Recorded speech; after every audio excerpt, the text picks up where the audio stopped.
Welcome to Ned Talks. My name's Kevin Goss, and I have the privilege of being part of the Northeast District team at Chi United Church. And I'm doing a series of recordings under the category of church revitalization. This is something Barb and I have had the privilege of walking through with 3 different churches over the last 30 years. And we've seen some things that have worked and some things that haven't worked, but through it all, God's taught us some principles and practices. And we just want to share a few things and see if it spurs some thinking or some conversation.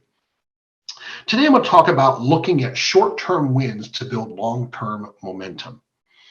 So if you think about a place you'd like your church to be, say in 2 years, right? And there's some key big areas to get there. And you know it's going to take a couple years of prayer and work and discipleship and action.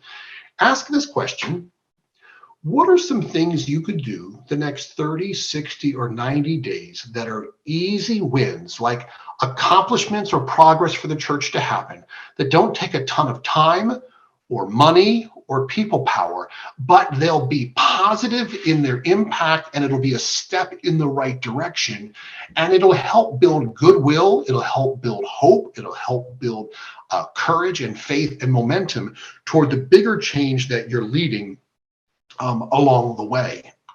You know, sometimes in the desire for the big change, we lose sight of the fact that to go from here to there, we often have to build the stair steps. And so in revitalization, look for those 30 or 60 or 90-day wins that help you build the credibility, or so to speak, picture it like deposits in an account, right? The larger that account grows of credibility and of trust in your leadership, the more you have to invest when you then have to, so to speak, reinvest that back in for a bigger change. It's going to take 1 or 2 years or even longer to implement. And as you do this, as we've stated in another video, what gets rewarded gets repeated.